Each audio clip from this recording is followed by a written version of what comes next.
Be ready.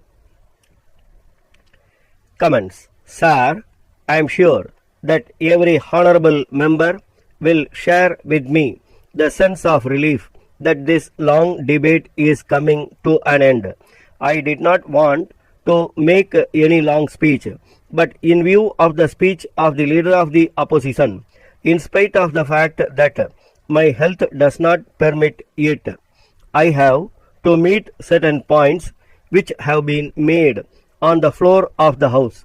We have been in office now for nearly a year, and the honorable members of this House are entitled to sit in judgment over our achievements and failures. Sir, I have been trained in such a way that I take these criticisms in an objective spirit. I have always welcomed points made against me or against the government, even though a stab come from my back also, I did not take objection to it. Of course, that honorable members should have thought twice before making that speech. I am not going to deal with it at length, but I want to mention this merely for the purpose of showing that I always welcome criticism.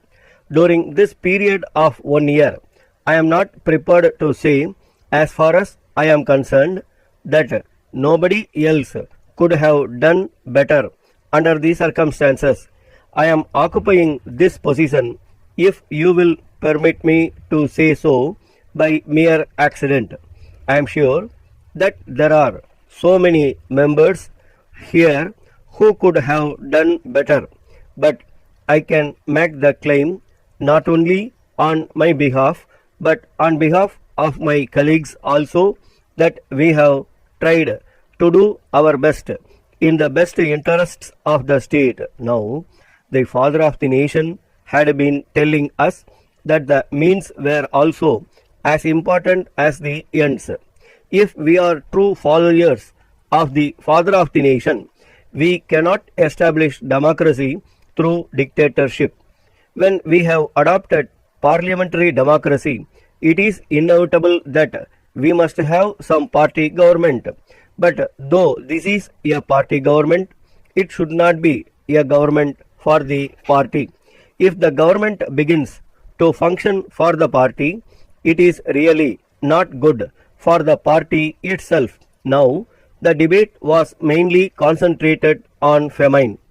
It is true that we are passing through a very difficult period and the people are really undergoing suffering. The only thing that we have to see is in what way relief can be given to these people. In dealing with this problem of famine, our only desire was to save the people of this state by giving them the necessary relief. In spite of that, allegations have been made that we have discriminated between region and region. But as far as this matter is concerned, our conscience is quite clear. As finance minister, I was very well aware of the expenditure which was from time to time sanctioned for the purpose of meeting expenditure. We were in no way concerned with the question whether the area was in the south or in the north or in the middle. The only thing we were concerned with was where the distress was more and where greater relief was needed. I hope that we will have normal conditions next year so that the people who have been suffering for the last so many years will get some sort of relief, because whatever relief is now provided by the government goes only to a certain extent to relieve the distress. But the real life comes only when normal conditions are restored. Bombay, 1st March 1960, from the Secretary, Maharashtra Legislative Assembly, Bombay, to the Secretary, Mysore Legislature, Bangalore. Sir, I am directed to state that arrangements for the conference to be held in Bombay are being made as under. The conference of the Presiding Officers Symposium and the conference of secretaries are proposed to be held in the conference hall in the legislators' hostel. I am to inform you that accommodation for all the guests will be provided in the legislators' hostel in sector number 9. We are trying to provide as many facilities as possible in the hostel. It has been decided that all the presiding of and deputy presiding officers should be treated as state guests.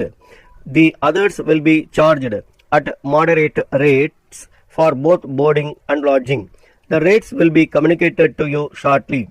As sufficient number of government cars are not available, it is regretted that it will not be possible to provide separate cars for the deputy presiding officers. We therefore request that two deputy presiding officers may share a car between themselves.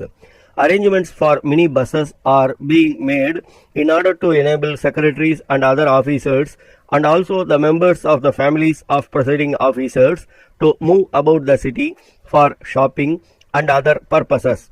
I shall be obliged if you could furnish the details at an early date so as to enable this office to make necessary arrangements.